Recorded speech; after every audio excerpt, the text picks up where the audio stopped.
The following program, Live and Learn, is made possible by Aging Partners. Find out more on their website at agingpartners@lincoln.ne.gov. Up ahead on this edition of Live and Learn, Lita Paul Drake and Dr. Stacy Ray talk about options for hearing loss in seniors. Dolores Lintel and Judy Kennel from the State Historical Society chat a bit about specific exhibits geared towards seniors. Kristen Stoves and Sally No show you how to get started creating unique handmade greeting cards.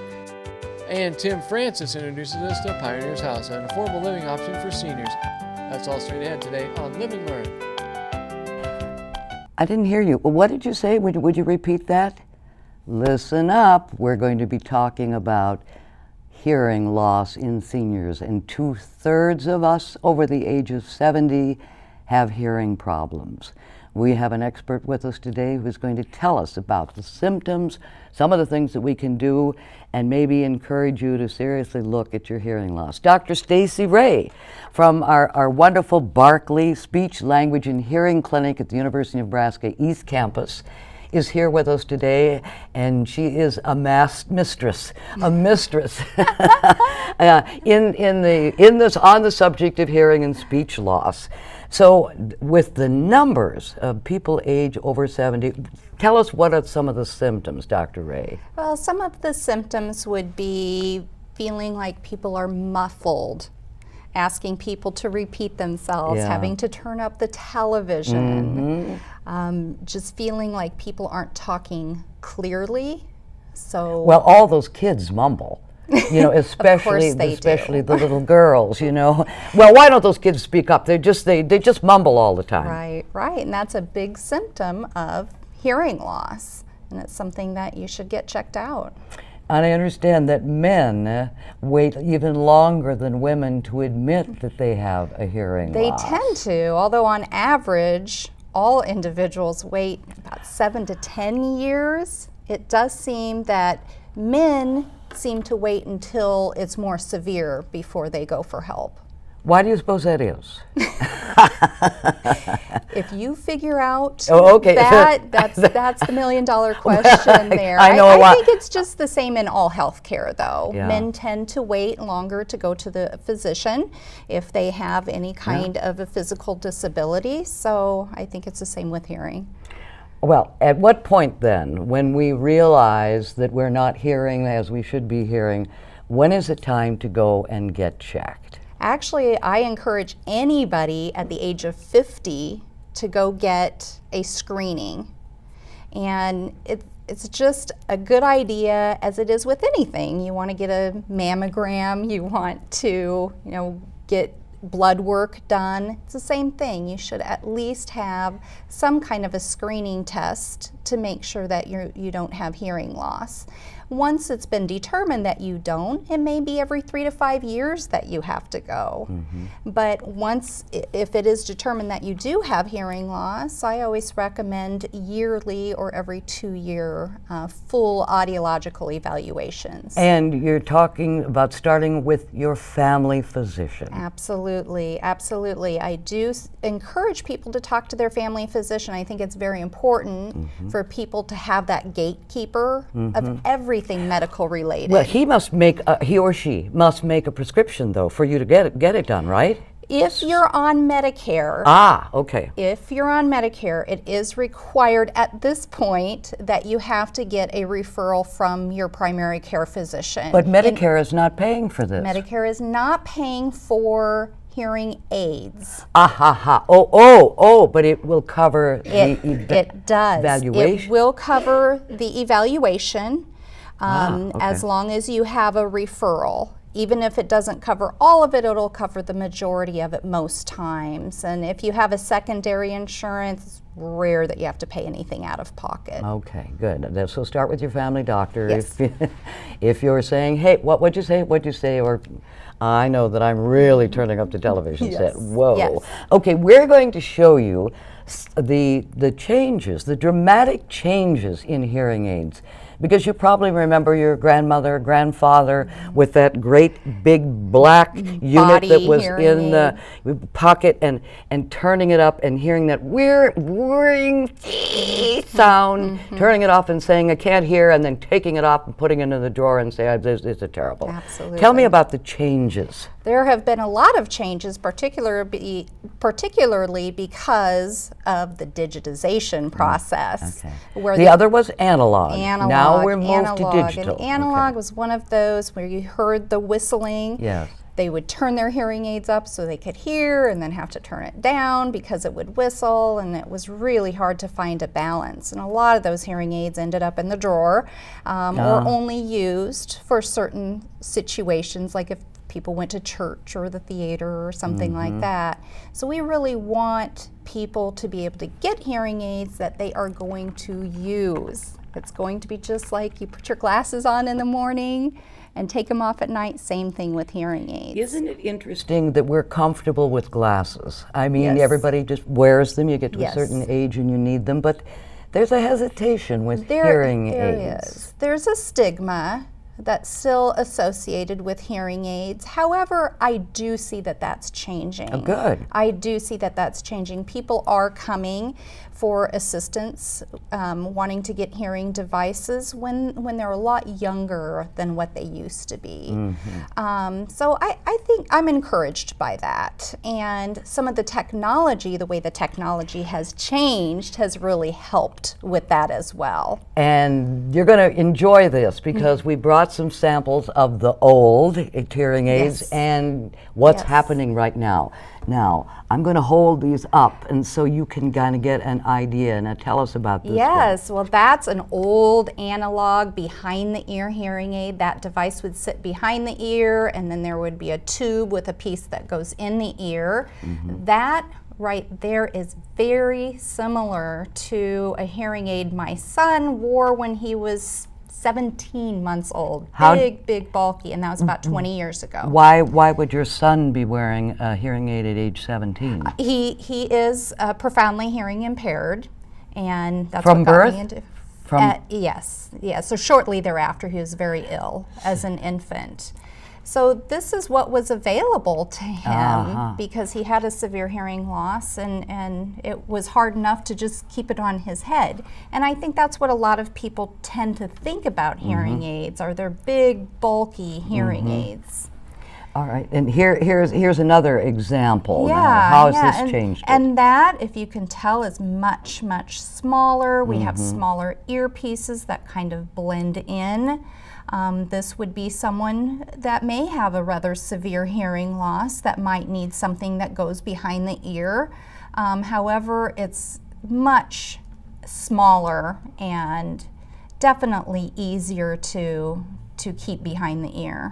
All right, now those are behind the ear. Is this Correct. one Now, that goes in the ear? Correct. This is called an in the ear. It would fill up the entire outer bowl of the ear canal. Those were really popular a few years back. Fortunately, not a lot of people need to go with something that completely fills up the bowl. When you say the bowl, how far inside the ear is that going? It's just going, the canal length is right here. So this will fit on the outside, and then this part would be what goes on the inside. Well, why did that go out of fashion? That seems to be a reasonable thing. It is reasonable, but if you go to the next one, okay. let's look at that. All right. And that's a much smaller hearing aid. It just fills up a portion of the bowl, and it still fits about the same length into the ear.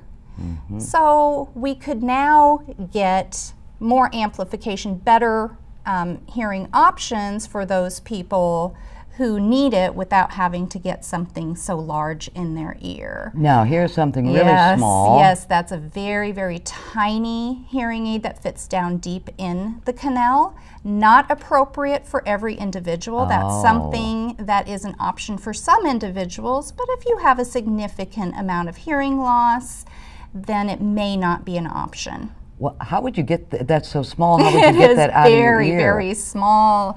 It's And hard it- to see. The battery goes Yeah, in just here. the very, very small yes, battery. very, very small. And there's a little filament there. It's called a removal cord. Oh. And you pull on that cord to get it out. Very small. Whoa.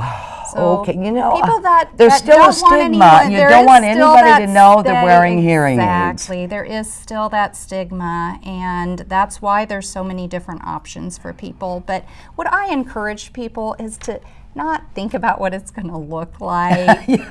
I think people notice hearing aids less and less than what other people think they do. Mm-hmm. So I say meet with your audiologist, discuss what's going to be your best option for your hearing. Mm-hmm. They will give you options, but look at it as what's going to be the best for your hearing. So your primary care physician is sending you to an audiologist That's for correct. to do you got to have all the testing done You to make do. sure that they diagnose exactly the nature of your hearing loss, Right. because it could be a variety of things. Absolutely. Now we're going to show you. Here we go to what's happening now, because things have really dramatically Have changed. definitely Look at these. changed. This is another style of a hearing aid. This has a very thin tube. Mm-hmm. There are some that have thin tubes with a wire in it. Mm-hmm. And on the end of it, if you can show the one with the little round dome on it, that's the piece that goes in the ear. Oh, that's really small. That's very small. Yes, and look at the pretty colors. Yes, and there's I mean, a flaunt it. variety. I can't hear, flaunt it. That's I have right. a lavender hearing aid. That's right. And most women and even men, you're not even going to see the hearing aid because it fits behind the ear, the Yeah. hair covers it up. Some people maybe have visual issues Mm-hmm. that they want to be able to see the hearing aid if they lay it down. So there's a lot of different options. Well, now I want to show you all the colors that are available here from which you can choose. And these are, what do you call these? These are receiver in the ear hearing aids. Those are receiver in the ear Well, technology. there's a lot of right now. I mean, now we're even moving faster. Bluetooth. Bluetooth. Explain what Bluetooth is. Bluetooth. So this is a device that functions both as a remote control. It also can connect wirelessly to all sorts of different technology. It can connect to cell phones, laptop computers, iPads, iPods, GPS systems. So you have that device and it would wirelessly take the signal and transmit it to your hearing aids. And this is all done wirelessly. So it's a great option. Also the really nice thing about it is with cell phones, if you pick up a phone and you're only hearing out of one ear, this gives you the opportunity to be streamed to both ears, and it's compensating for your hearing loss through your personal hearing aids. Wow, what about this? What That's is a this? lapel microphone. Ah, So you would clip it on your shirt or your jacket if you're talking to someone with hearing aids. So the person with the hearing loss would give this to the person that they want to talk to, say in a very noisy restaurant. You can't hear very well. You don't want to hear all of the things that are going on in the restaurant or a family gathering. So you give that to the person that you're talking to, and it wirelessly streams it to your hearing aids. and what about this unique? This is brand new. You This just got this is today. Brand new, hot off the press. Hot off the press. I just And it was made with one of those 3D machines that now makes these things, right? Actually, 3D machines do make some of the hearing aid Oh my shells. goodness. That is very true. Whoa, okay. This is another device. It's a Bluetooth cell phone, Mm-hmm. so you don't even have to have your hearing aids programmed to use this device, but if you're using this particular manufacturer, you can put the hearing aid up and it would go directly to your hearing aids to both ears. But if someone in your family wants to use it, they just use it regularly. Excellent. Now, what do we do with the old hearing aids? Old hearing aids. If you very, want to get very a new important. one, okay. Yes, yes. If you have an old hearing aid, if it's not working for you, you can get it tested, see if it's functioning appropriately. If it's very old technology, We encourage everybody who has older technology to please consider donating their hearing aids. And where can they donate it? They can donate them to the Barkley Memorial Center, Barkley Speech, Language, and Hearing Center. What about Sertoma? And that's where they end up going They come to you and then they, Yes, we administer the Sertoma Hearing Aid Bank for ages 65 and older. This is based on financial need, so if people cannot afford hearing aids because they are very costly and not covered by most insurances, we do have a program called the Sertoma Hearing Aid Bank, and we run that through the Barkley Memorial Center. And I might recommend if a relative or somebody you care about dies and they had a hearing aid, please recycle that hearing aid. Yes, please. It doesn't matter what shape it's in. Even if it can't be used, we can send it in and perhaps use some of the parts on the inside of the hearing aid. All right, in addition to the Barkley and Sertoma, what about the Nebraska Commission from the Hearing Nebraska and Hearing Commission for the Deaf and Hard of Hearing is located here in Lincoln. They also have other facilities across Nebraska. They are an advocacy center, basically, for people with hearing loss. So say your grandmother can't hear the phone when it rings, and maybe she would do better with a certain type of phone that maybe flashes instead of ringing or has a different tone to the ring. Any kind of assisted devices, they have a demonstration area that they can bring people in, they can take devices home, try them out, and they may even be able to provide some assistance in the form of vouchers depending upon what the funding is like. All right, since we know that Medicare does not cover hearing assistance and all of us are going to need it, what's the price range, just to for people who haven't even admitted the fact that they have it? What's the price range? For new hearing aids, you're looking at around $850 to $3,000 or up per hearing aid. Accessories, some of them may be an additional cost. Sometimes they're kind of packaged in. So the things that we were talking about, that would be something to discuss with the audiologist as well.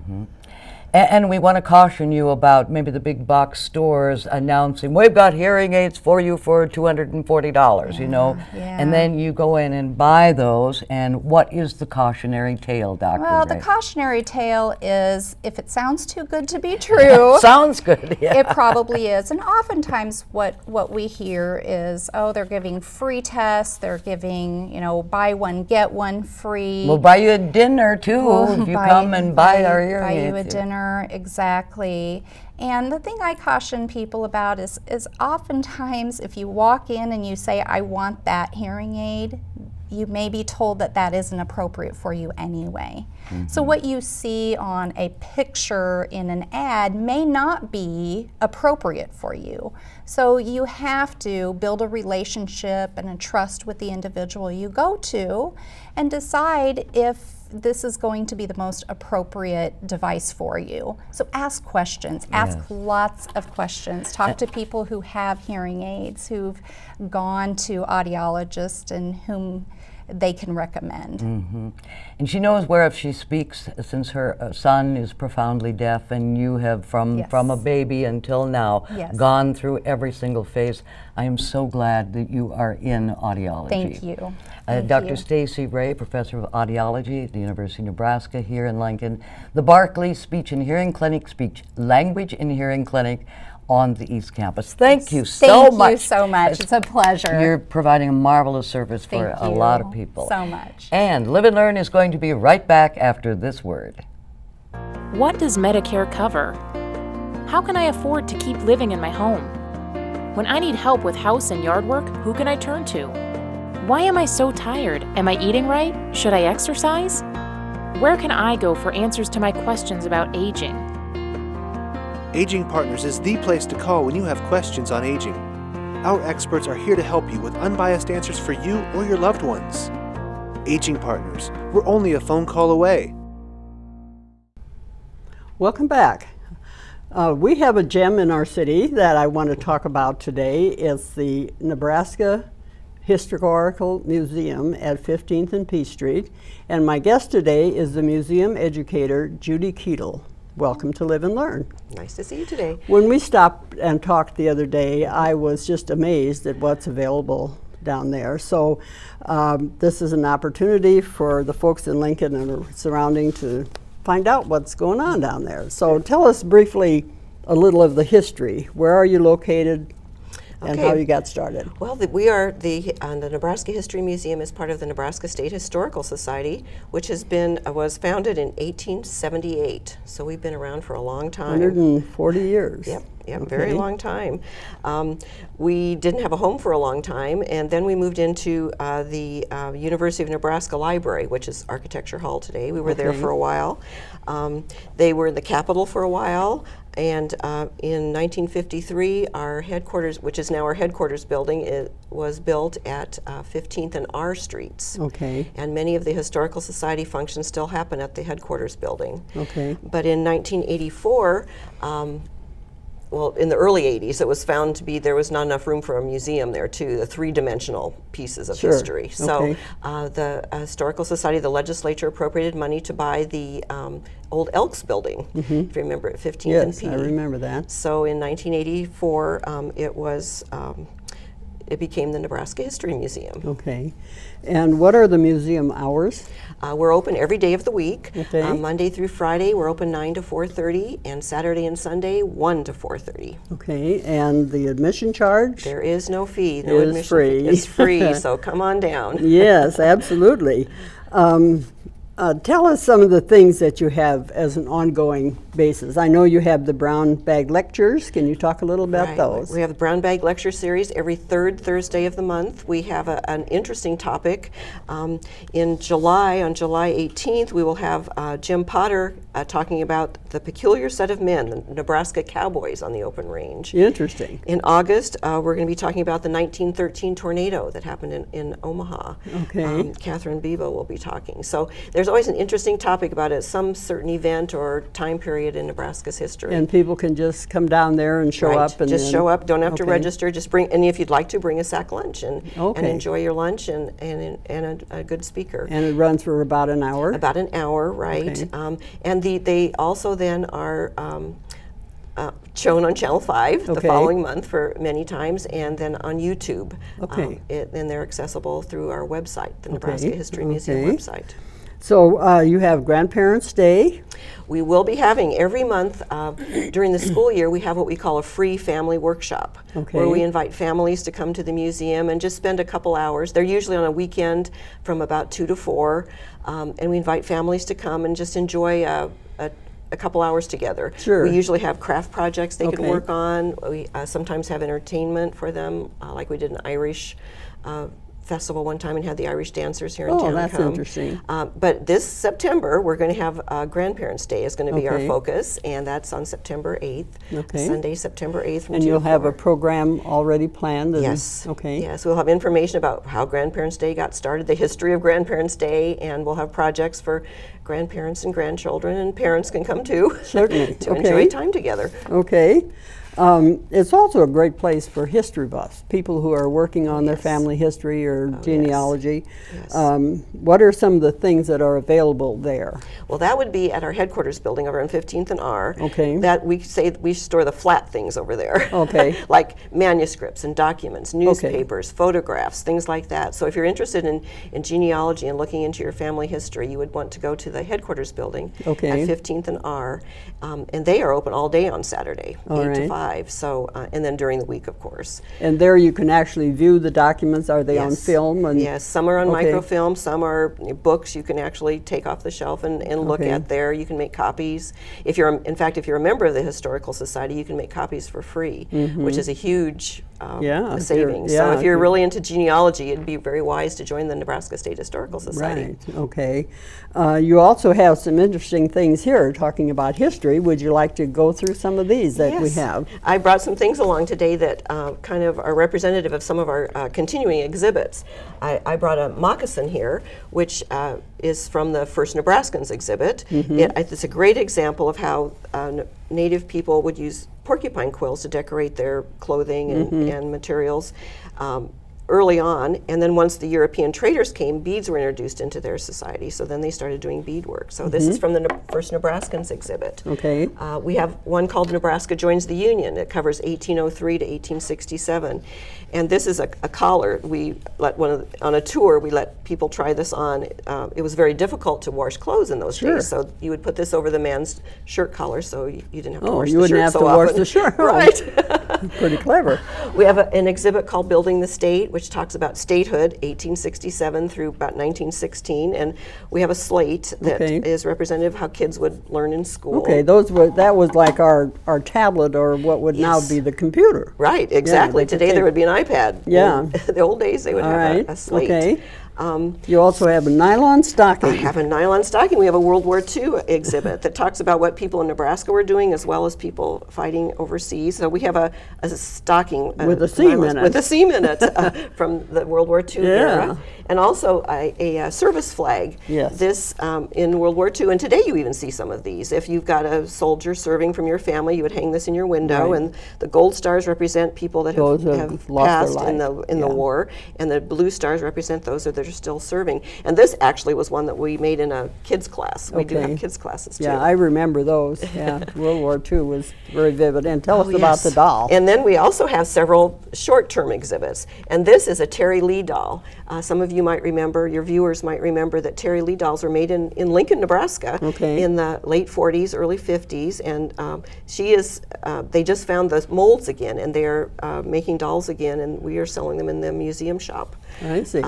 We also have a couple of other short-term exhibits. We've got a Miss America one. Teresa Scanlon from Gering, Nebraska was Miss America 2011, and we've got all of her gowns on display right now. Wow, okay. And a John Falter exhibit. People from Southeast Nebraska would be familiar with him. He was born in Plattsmouth, grew up in Falls City, and he was an illustration artist. He was a contemporary of Norman Rockwell. I see. And we've got many of his paintings. It's a wonderful exhibit showing and how he's a native Nebraskan? Native Nebraskan. Oh, that's interesting. He lived here till he went off to college, and then of course he went to New York and was very famous, very much in demand in the 60s. So it's a wonderful art exhibit. And then that's a continuing, or is that's a short-term one? Okay, that's a special. That's a special one. In fact, it's going to be ending August 9th. Okay. So if you want to see John Falter's Saturday Evening Post years, go now. Okay. And then coming up in September, we're going to have a Nebraska Cowboys Lives, Legends, and Legacies exhibit that'll take over much of the museum. Okay. It's going to be a wonderful story of the Cowboys and how they... and that will be there for how long? It'll be there through January of 2015. Wow. Yeah, so it'll be there kind of a while. For a short-term exhibit, it's a long time. So if you want to come down, just anytime, bring your friends and walk in, and that's available to enjoy. There's usually about 6 or 7 exhibits to see. We've got 3 floors in the building. It's just a great time. You could spend about 6 months there and never see everything. I'm sure that's true. Yeah, the few things that you showed me the other day were just, I mean, it's just amazing what you've collected and preserved there. So another room that I really like is the investigation station. It's a permanent room where it's the hands-on room. So it's especially fun for grandparents to bring grandchildren and come and just hang out, and you can talk about what it was like to live in Nebraska in times past. It's got all kinds of clothes you can try on, and you can go inside of a teepee and load a wagon to go west. Imagine you're going west on the Oregon Trail, and we've got a town building table. You can build your own town. And then we've got a 1920s auto touring camp. So again, 1920s. An auto touring camp.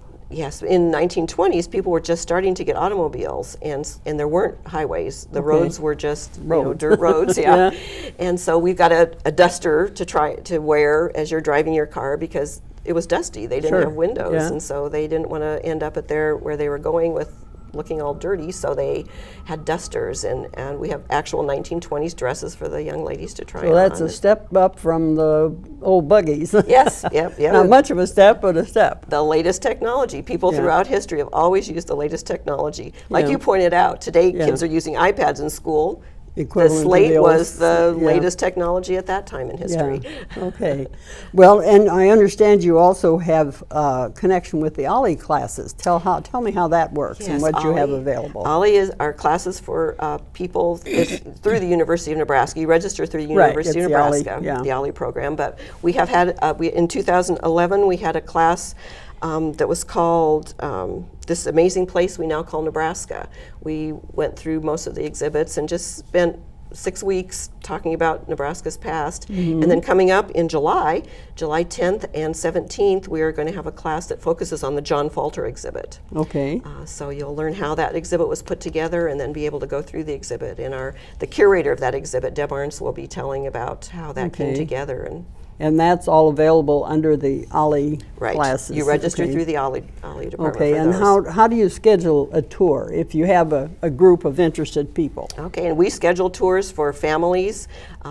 We had 2 parents and a daughter came through last year. We are glad to provide a docent for a tour. You just call me. Okay. And I'm the person who would organize the tour and tell you what's available. Okay. And no charge for docents either. We usually like to have about 2 weeks notice, so we do have time. Set up the material, yeah. Yeah, set up Okay. the materials and things. But and What a great place to take somebody who's here to visit you. Yes. And you want to show them things about Nebraska, and you don't have a lot of time, but you can spend an afternoon just going Sure. down there and learning about some special things about Nebraska. Yes. Ah, You can that's schedule wonderful. a tour and we can have a docent for you, or you can just come and enjoy it on your own. Yeah, if It's a someone great- drops in on the way through town, they Yeah. could take them down there and enjoy the afternoon just learning about that. That's Yes. wonderful. Yes. Tell us about the Landmark store. I understand after you go through all of this, you can stop and now buy a book to remember and Yes, some information. yes. Oh, it's a wonderful store. It's right there in the museum. You can buy a Terry Lee doll if you like. Okay. There are books, wonderful books that aren't available just any place. As you know, museum stores are always wonderful because they have things that are kind of out of the ordinary. Lots of things about Nebraska's past. Local authors and Local authors' books, things about Nebraska. settlement figures. of the and the trail through Nebraska. Yes, yes, yeah, we have maps Oregon you can Trail. purchase. We have CDs, we have videos, jewelry. We have some estate jewelry there, toys, old-fashioned toys, kits that kids can work on, a project to work on. It's just a great place to shop. Yeah, yeah. I picked up some souvenirs. It's a nice remembrance place. Yes, yes, it is. And come in and find something for your friends to take home with them. Yes, and we Yeah. have a lot of fourth graders are in the fourth grade curriculum. They study Nebraska history, Oh, and great. often there's a day during the school year where the students dress up as a pioneer, yeah. and so we sell the little bonnets. And I can't tell you the many days at 4 o'clock or 4:30 when the store is closing. There's a mom that wants to come in and buy a bonnet for her daughter for the next day. Nice. Yeah, that's true. Now, with all of these things going on, there must be lots of volunteer opportunities. Oh, Tell yes. us about how you can get involved in that. Yes, we rely heavily on our volunteers. Our staff has been cut over the years Sure. with budget cuts. So one way that I am particularly fond of is the docent program. Sure. We have a wonderful docent program. Right now we have about 20-25 docents who are the people who actually lead the tours. Mm-hmm. To become a docent, we have a training session, Sure, an education series that starts every fall, usually about the end of September. Okay. There are 6 sessions that you attend, and you just gain knowledge. We provide you a big notebook of information, and you get to observe active docents doing Sure. tours, and then you write out a tour plan, how you think your tour would like to go. We encourage our docents to highlight things that they're interested in Okay. in the exhibits, because like I say, you could spend 6 months in each exhibit, Yeah, so there's no right. way on a 45-minute tour you could cover everything. So we like our docents to have their tour be Personalized. Personalized, Yeah. yes, yes. Of course, there are certain things that you need to mention always. Right, yeah. But it's a great place for people who love history, who love Nebraska, who like to be around people. It's a great experience, and the first year is pretty intense, and then after that, it's pretty flexible volunteer opportunity because we call and say, "Are you available this day?" And if you are, you can do the tour. If not, Okay. we Okay, and then you also have information on your website, and they could Yes. learn about all of this that we've Yes, talked today. right. Would be available. So our they can- website is wonderful. It's www.nebraskahistory.org. Just all kinds of information about Yeah. Nebraska history is there. Well, it's a treasure. As I said, I had no idea there was so much information on there, and it's a real place to go visit and learn a lot. Yes. So Yes, thank it you so is. much, Judy. This has been very helpful, and I hope you have an interesting summer down there. I'm sure you will. We will. Okay, well, thank you again. Thanks for having me. And Live and Learn will return after this. What does Medicare cover? How can I afford to keep living in my home? When I need help with house and yard work, who can I turn to? Why am I so tired? Am I eating right? Should I exercise? Where can I go for answers to my questions about aging? Aging Partners is the place to call when you have questions on aging. Our experts are here to help you with unbiased answers for you or your loved ones. Aging Partners, we're only a phone call away. Don't you love to go to your mailbox and find a card waiting for you? I know I do. I'm Kristen Stowes, and today on Live and Learn, we're going to have a conversation with someone who is passionate about greeting cards, the handmade kind, and that would be Sally O'Neill. Nice. I'm really happy to be here and spread the word of my addiction. Oh, we are happy to have you, Sally. Thank you so much. You have been retired from teaching for about 3 years, and your most recent job was at Lincoln Southeast as a counselor. It was for a long time. You definitely have in your blood, though, art and the artistic creative talent. Could you please tell us what your hopes and dreams for that passion was in the beginning when you were studying art and even attained a master's degree in art? My hopes and dreams really started as a very little girl, and my grandfather would sit on the back steps of his house. I would go there every Sunday night for dinner, and we would draw. For instance, he'd say, tell me something to draw, and I called him Pa, and I'd say a cat. And so he would draw a cat, and I would draw the same cat. It was kind of a bonding experience. And I think most of my I do believe artistic appreciation is acquired. I think talent is a gift. And my father's side was very artistic, and that's how I kind of started it.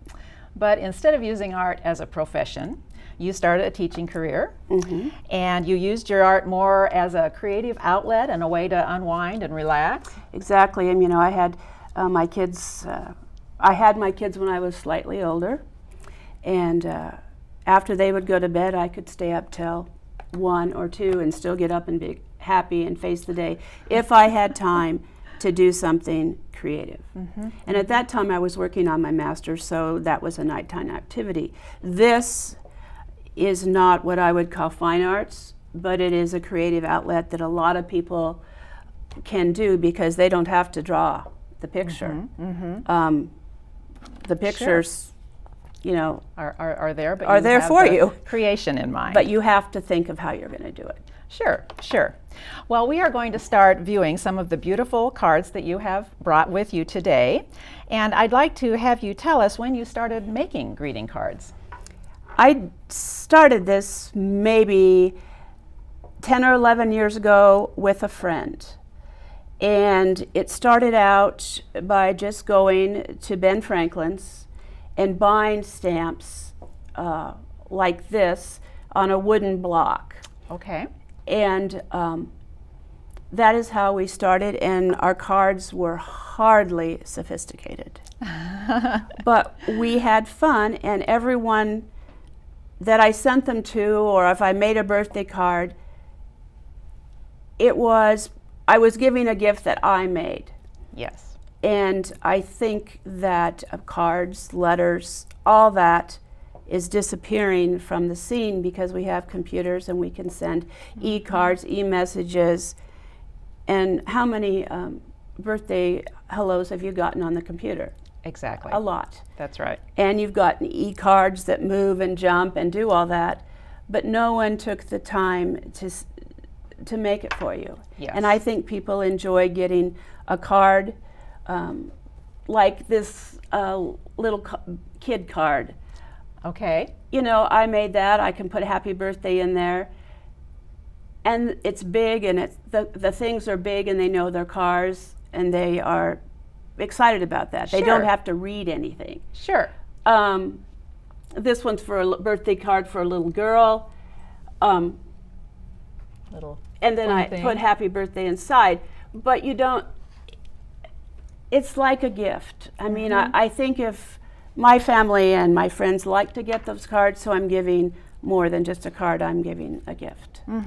Oh, absolutely. They have to be so appreciated. I can And imagine. so that has been fun for me. And then there are a couple more that you wanted to talk about in more detail because The most fun I have is to get an idea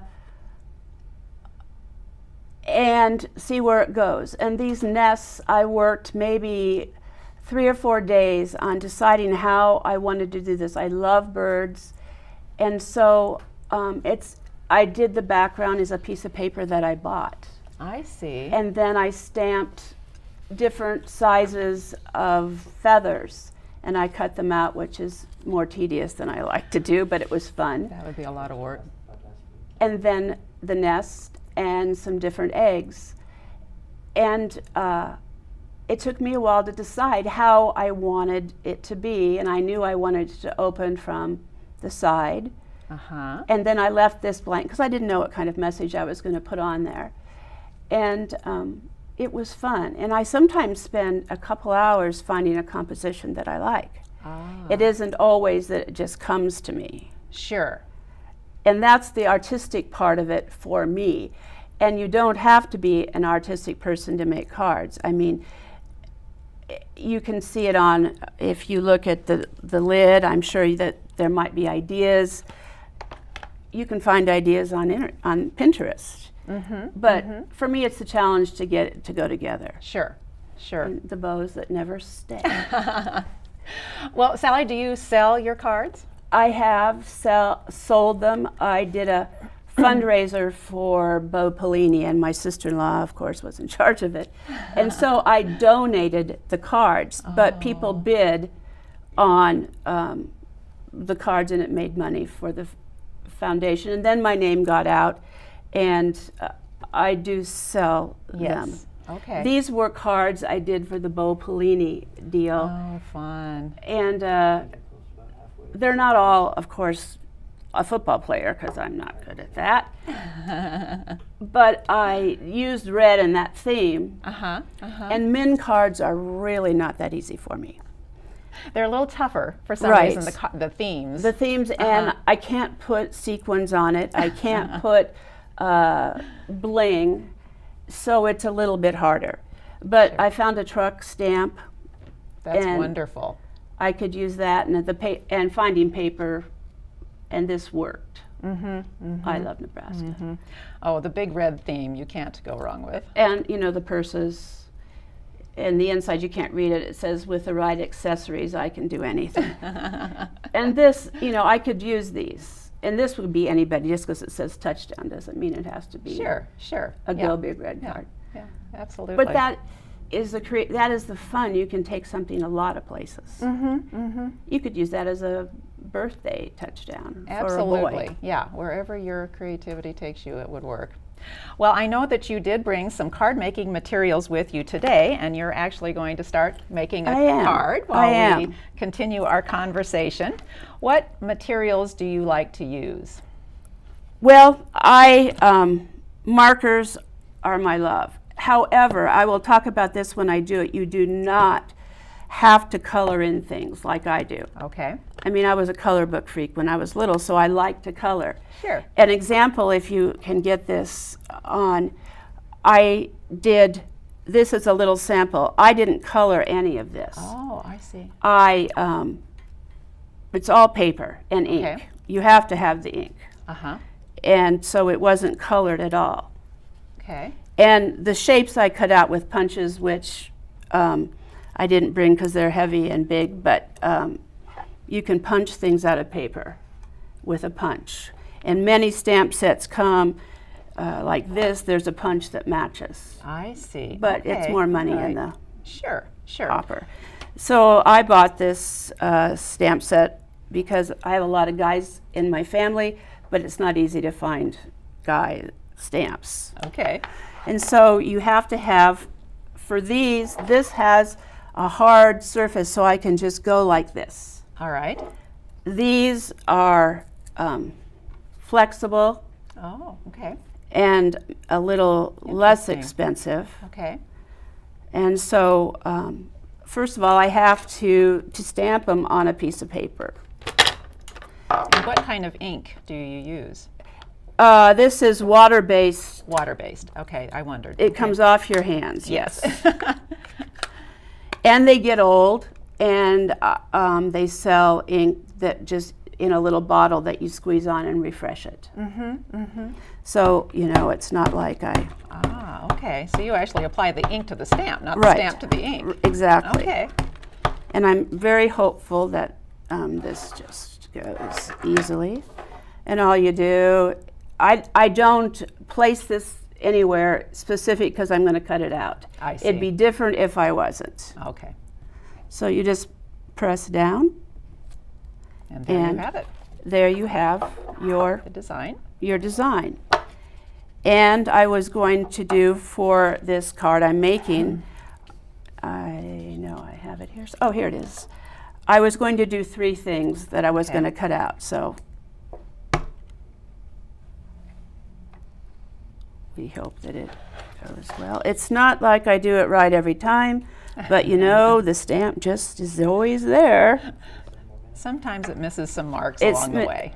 And so then, can they see? Then I have the product. Uh-huh. And so then I decide, okay, how do I want to color this? All right, I'm using brown. What color do I like with brown? And I like blue. Sure. So I use markers, and I use a kind of marker called Copic markers that are an investment. However, you don't have to use Copic markers. I've done this for a long time, so they come in lots of colors in a family. So I can color it light blue, and then I can add darker blues on top. I see. And so that gives it some dimension, and they look a little maybe more professional. All right. So then you just start having fun with color. Right, and you know, you don't have to stay in the lines because I'm going to cut this out. That's right. That's true. And I like that. I like that. And so I color it. I'm not going to color all of them for you because I did have some extras. So what are the interesting embellishments you've used along the way to put on cards? I have used, glitter is, everyone uses glitter, but on a manly thing, I don't use glitter. Sure. I use buttons. Oh, that'd be fun. When I get really creative, I have cut pictures out of magazines, like a face. Okay.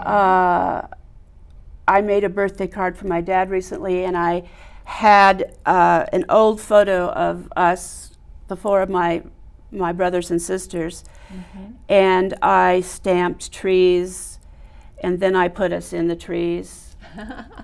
And then I used colored paper on that. But you know, you can add lots of stuff. Yes, I mean, yes. anything goes. I was going to say, you probably look around and see almost anything as an embellishment. Right, and you know, but you can buy, and Sure, they have sure. oodles. You know, Hobby Lobby and all those places have a lot you can buy, Did but you you don't mention have one to. time you even use soup labels? Yes, I have used I soup thought that was labels. very fun. And I've used Sports Illustrated covers. Okay. Not the naked girls or some soup ones, but I mean, if I'm going to do something for a guy or in my family, my brother's a fisherman. Okay. My other brother's a runner. I've cut out Nikes out of the magazine and then used other things with it. Anything to make it personal. It does not have to be a stamp. Right. Oh, no, I understand. I love Yes. stamps. Sure.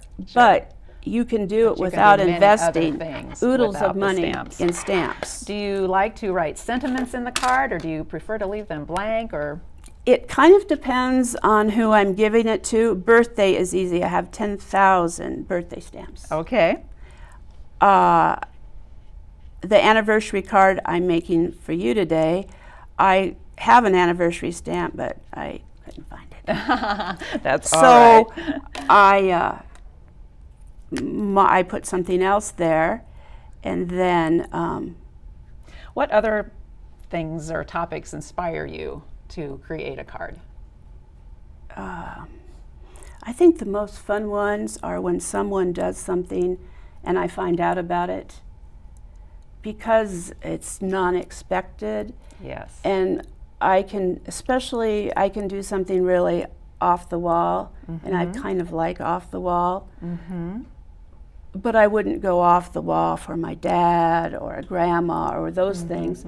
But for friends, when you have in your lifetime something that happened to you as kids or as young adults or even grown-ups, and you can find something that fits that, and you put Absolutely. remember this, and all you write in the card is remember. Yes. And they just, they're going to be excited to get it because And the most memorable cards that you receive are received when you really aren't expecting it. Right. It's not necessarily for an anniversary No, or for a no. holiday, but just out of the blue. exactly and then you did it. That's right. That's right. Exactly. And it's not that I haven't been to the Hallmark store and looked at their cards a lot, because I have. Does color inspire you in some way? Color's it. Okay. It's my whatever. It's my world. Okay. I couldn't live without color. Do you think anyone could actually start this if they had an interest in it? You don't. I mean, I am an eccentric person. I think that anybody can take this, and maybe not this specific one, and make wonderful cards. I mean, this is a stamp set that probably cost me $4. It was cheap, and it was not hard rubber, but see-through rubber. I don't know what it's called. Okay, that's fine. But look, I sat and watched TV and colored. And that is very relaxing. It then. is. Now, a couple of those are paper. But So that's the fun. You did say that you have a complete design in mind when you start a card. Yes. Does it sometimes change? Oh, as it always changes. Okay, all right. So, I have stamped and I colored a little bit, but Sure, I think we can get that idea. That's nice.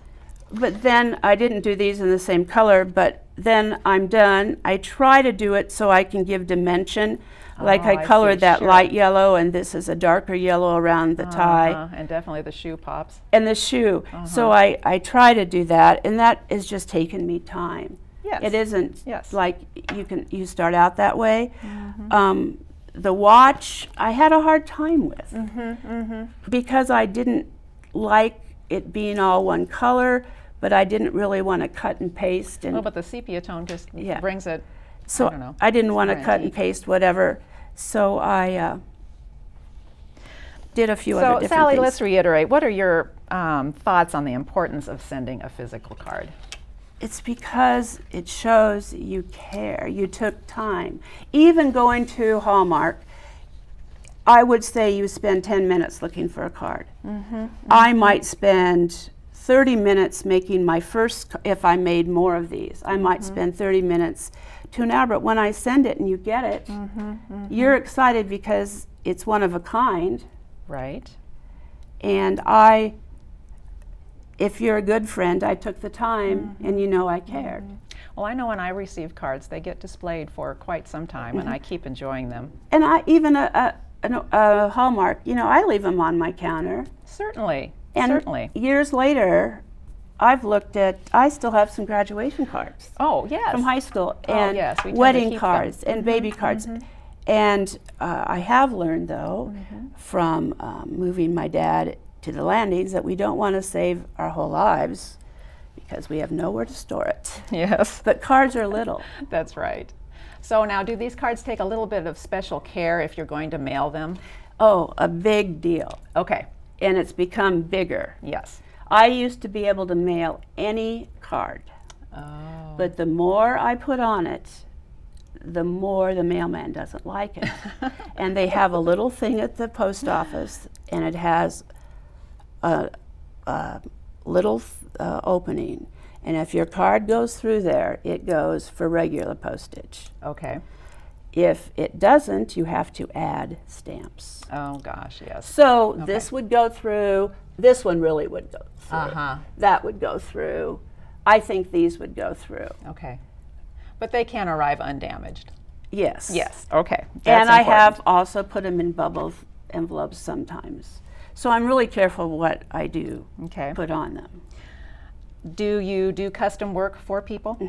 Okay, all right. And I do custom work like the Go Big Red cards. That isn't something I would have ordinarily done. I love that. And I have done like some birthday invitations and that sort of thing. Okay, okay. I like to do that if the idea comes to me. If it's something out of my box, I still love to do it. And the love is I have to think of how to do it. Sure. This would be something, an activity the grandparents could do with their grandchildren, and probably with items that they have right in front of them They at wouldn't home. have to even probably buy a stamp. Right. They could cut out pictures from magazines. They could use their crayons. They could use anything. Right. And I have done some of this with my older grandchildren. Okay. And it is fun. But I also think anyone would enjoy it if you're 8 or if you're 80. I think at 80 maybe the cutting might be harder. So maybe you do something that you can use a punch, more, which I yes, didn't sure, bring a sure. punch for. Yes. Though Like there are many this. kinds of You items to use on a card. We're going to put your name and email contact information on screen. That's nice. And you don't mind if people contact you with any special projects they might have in mind? No, I would be glad to help. Okay, okay. Well, that would be lovely. I know people that have watched this show will want at least one of your cards, if not that more. would be nice. Before we show the actual card that Sally created today, I just want to say thank you so much Oh, yes. for sharing your passion with us, because it has certainly come through, Oh, thank and you. we appreciate you being here. We will now view Sally's card that she made before our taping began. Hope we can zoom in on that. And I have to admit to giving her just a bit of direction on the theme. And then this is a photo of my husband and I would just like to wish Gene, my husband, a very happy 40th wedding anniversary. This card holds my love for the wonderful life we have shared together for 40 years. Live and Learn will return after this. What does Medicare cover? How can I afford to keep living in my home? When I need help with house and yard work, who can I turn to? Why am I so tired? Am I eating right? Should I exercise? Where can I go for answers to my questions about aging? Aging Partners is the place to call when you have questions on aging. Our experts are here to help you with unbiased answers for you or your loved ones. Aging Partners, we're only a phone call away. My name is Tim Francis, and I'm your host today for another episode of Live and Learn. My guest today is Cindy Mezeray. She's a board member and a resident of Pioneer House, one of Nebraska's only housing co-ops, or few housing cooperatives. It's in downtown Lincoln, kind of a neat building. Cindy, tell us a little bit about Pioneer House. Well, Pioneer House is a housing cooperative for persons 55 years and older. It was built in the 1960s by the Altrusa Society, and they were looking to provide housing for retired teachers. So initially it was occupied 100% by teachers, and as time went on, they needed to open it up to the public to fill it. So it is open to the general public, persons over 55 years of age, and you actually purchase a unit. And that address is 1130H? Yes, correct. And how long, what attracted you to it? How did you stumble into that? Well, about 5 years ago, I was accepted a job in Lincoln, and I live in Omaha, and I did not want to make the daily commute, and was looking for an apartment that I could occupy during the week. So it took me a while to figure out what this building was, because it's not real public. It didn't have a website, you know, and but we finally contacted the property management company and found out what was going on with the building, and looked at a unit and purchased a unit. What's the makeup of your owner? And they're all owners, right? You have no renters. It's Correct. strictly home ownership. Right. There are 52 units in the building, and the makeup is I'd say probably 50-50 retired, and then the rest working. Still working? Still working. So pretty active population.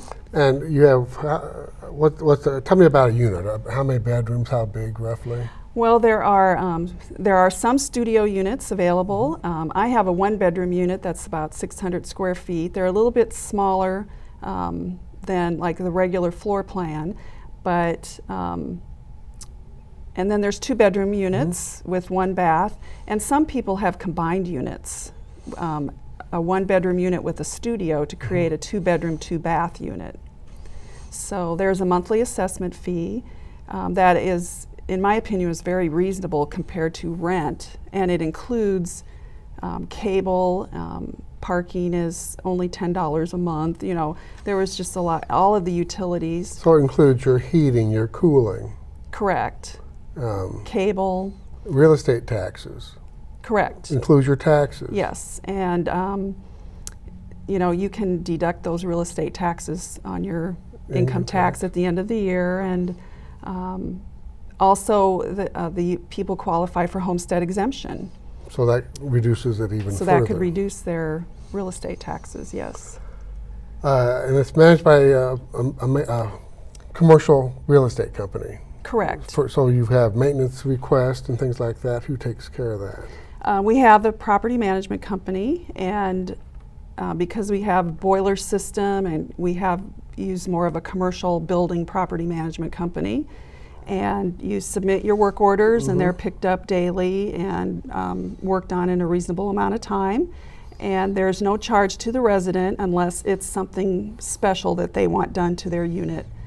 There's an appliance allowance in case an appliance breaks, the stove or the refrigerator. And there's also a painting allowance for repainting your unit. So on a regular basis you can have that? Correct. You will actually be given a check, and then you can hire your contractor to paint your unit. It's an all-concrete building, isn't it? I mean, it's a Yes. it's a substantial building. It's very solid, yes. And you have storage units and some other amenities? Right, there are storage units in the basement. Each unit has one of those, and there's a good amount of closet space in each unit. You as a owner resident are able to remodel the unit, reconfigure it any way you want to. So people have taken out walls, they've added in cabinetry, so you have a lot of freedom in what your unit looks like. Lincoln has become kind of a hot place to be, downtown Lincoln. There's a lot of interest Right. in housing and condos downtown. Are you seeing some interest because of that? I think so, and we're also seeing interest kind of with people who have a home in another location but want a presence in Lincoln, or find themselves traveling to Lincoln quite often, and instead of paying for a hotel, they have a place to stay, a place to park, and so we're seeing more of that. I used to think that, well, I think the common perception is 55 plus equals old people. And that's not necessarily the case. Correct. Very active population, and we see that in the makeup of our board. You know, we have college professors, you know, people that have worked for state government. We have a state senator who keeps a unit there. So. And you have, like any neighborhood or any community, you've got participation in things if you choose to, or if you don't. Right. We have very nice common areas. We're in the process of doing some redecorating of those to update them. But we have a library area and a big screen TV, so people will gather for a movie night and share their collection of movies or rent a movie. We have a party room where people can have their families in for holiday dinners. Some people have started a game night.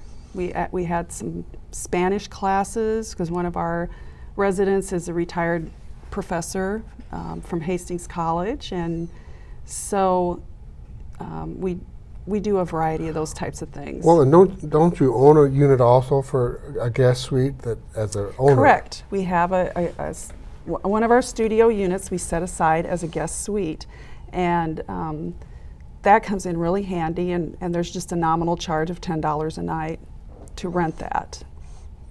You can also rent out the party room. So you can reserve that space and use it. And We have a laundry area in the basement, coin-operated machines, and we have a craft room with some tools in it and people can use for projects they want to work on, and for some storage. We also have an exercise room that's been recently updated with some newer used equipment, but it's really nice. I like the security of the building, and also that there's people to talk to at the end of the day, to have some social interaction. In a lot of apartment buildings, you never talk to anybody else. So there is more of a community feeling there. well, and you have all of downtown at your disposal.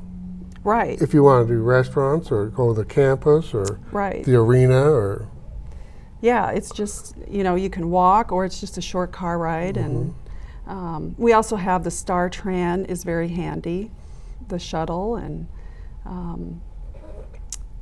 there is some grocery shopping nearby. And we have a lot of services coming into the building for some of the older people, like Meals on Wheels and visiting nurses. And, neighbors watch out for each other and help each other out. and it's a secure building. Yes, it is. You have a key fob that opens up one of the doors, and that's very nice. Yes, tell me about the landscaping plan. Well, part of our living community is that we have a member board that's elected by the membership, and we have membership meetings, and through this process we agree on projects to improve the building or maintain the building. And one of the more recent ones is the landscaping. On the east end of the building we had a lot of concrete squares and a variety of plantings, and the concrete was becoming uneven, so a couple years we took the plunge into landscaping and put in a new garden there. And it's growing, and we're learning, how to deal with that type of landscaping, a little bit like a rain garden. Yeah. And what we'd like to do more of is more plantings in the front of the building, and connect the landscaping around all four sides of the building. And we have a nice yard area. Okay.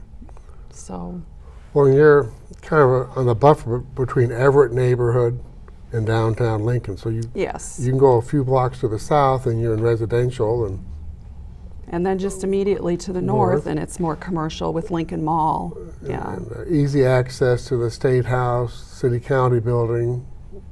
Right, it's very, very handy. I walk to work, I park my car on Mondays and might not use it the rest of the week until I go back to Omaha on Fridays.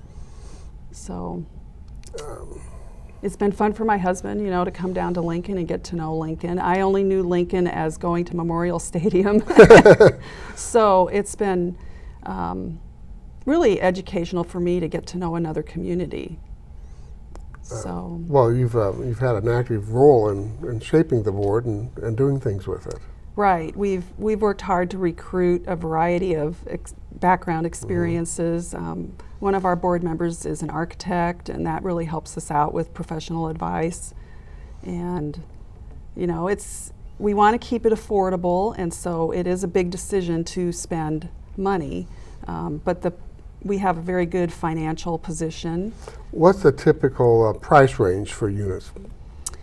The one bedrooms have been selling for about $19,000, and we have several two-bedroom units on the market for around $30,000. So prices can vary. The price is set by the owner, and they conduct the selling transaction And then as a private transaction. and then a buyer is subject to board approval, make an application. Correct. Yeah, you make an application for residency, and the board reviews that and votes to accept that person as a resident. We have articles of incorporation, we have bylaws, and then we have a set of rules and regulations for living in the building. So, There's some guidelines, right. like any community would hope Right. to have. That's kind of the cooperative nature of that type of living arrangement. How would an interested party get a hold of somebody at Pioneer House? How would somebody pursue this if they're interested? Well, a good thing to do is to look at our website, pioneerhouse.org, and we also have, in front of the building, we have a flyers available in a message box. So people are welcome to come and look Yes. around and check the neighborhood and Right. I think the best thing to do is take a look at the building, and probably people will say, "Oh yeah, I know that building," you know. Yeah, but never thought of it. knew exactly what it was. yeah. So Well, it sounds like a very affordable way to live in downtown Lincoln. it is, yes. Well, Cindy, I think we're out of time. Okay. And I thank you so much for coming and being with us, because Well, this thank is you. a little hidden asset in downtown Lincoln. This is Tim Francis for Live and Learn.